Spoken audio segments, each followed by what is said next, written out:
अगर आप 20 साल से वोट दे रहे हैं और फिर भी आपका नाम वोटर लिस्ट में से हटा दिया जाए तो क्या ये सही है?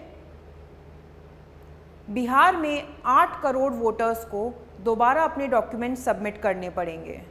सुप्रीम कोर्ट अब इस मैटर में इंटरवीन करने जा रही है। नमस्कार दोस्तों, मेरा नाम है अक्षिता सोनी और आपका अपने चैनल योर लॉर्डशिप्स पर स्वागत है। आज के इस केस में हम यही डिस्कस करेंगे कि बिहार के अंदर इलेक्शन कमीशन ऑफ इंडिया ने एक नोटिफिकेशन जारी किया है, जिसके अंदर इलेक्शन कमीशन ऑफ इंडिया ने बिहार के इलेक्टोरल रोल्स के लिए एक स्पेशल इंटेंसिव रिवीजन अनाउंस किया है, जिसके तहत फिर से दोबारा डॉक्यूमेंट्स वोटर्स को सबमिट करने पड़ेंगे। रीवेरिफिकेशन प्रोसेस स्टार्ट होगा। तो वोटर्स को स्पेसिफिक डॉक्यूमेंट्स जो हैं सबमिट करने पड़ेंगे और डेडलाइन है 25 जुलाई। अगर सबमिट नहीं करते हैं तो उनका नाम भी वोटर लिस्ट में से रिमूव किया जा सकता है। सुप्रीम कोर्ट में 4 पर्सन्स ने इस मैटर को अर्जेंटली मंडे को लिस्ट करवाया। Kapil Sibal, doctor Abhishek Manu Singhvi, Gopal Shankar Narayan and Shadan फरासत। They all raised concerns about voter disenfranchisement। उनको ये लगता है कि वोटर्स को मास स्केल पर डिलीट करने की कोशिश की जा रही है। मास स्केल पे रीवेरिफिकेशन करने का कोशिश हो रही है। अप्रॉक्सीमेटली 8 करोड़ वोटर्स में से 4 करोड़ वोटर्स को वापस से डॉक्यूमेंट्स रीवेरीफाई करवाने पड़ेंगे।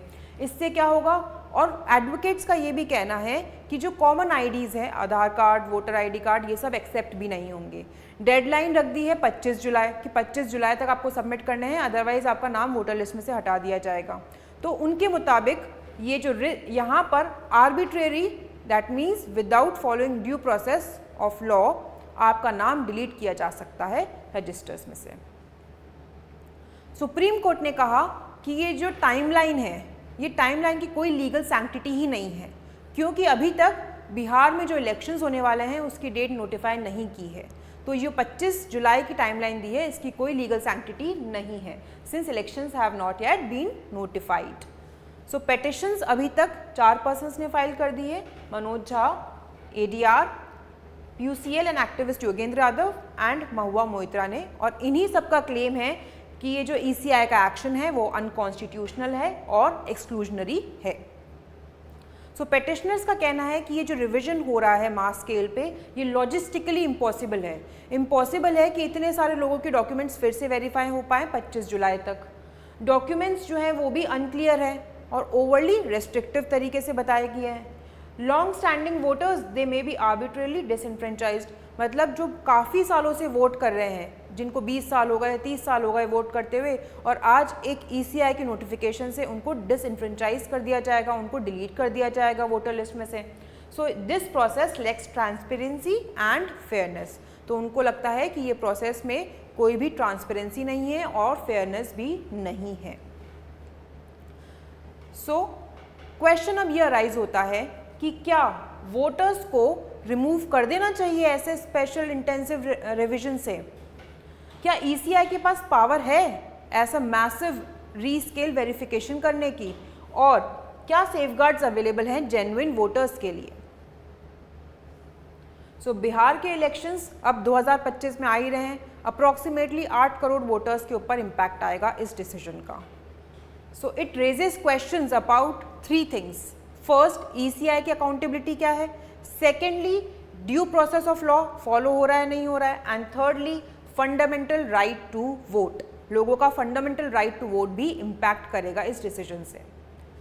सो नेक्स्ट सुप्रीम कोर्ट की हियरिंग 10 जुलाई के लिए रखी गई है, जहां कोर्ट एग्जामिन करेगा ECI के डिसीजन को और जो भी पेटिशनर के आर्गुमेंट्स हैं उनको डिसाइड करेगा, और पोटेंशियली या तो हॉल्ट कर देगा इस डिसीजन को या फिर मॉडिफाई भी कर सकता है।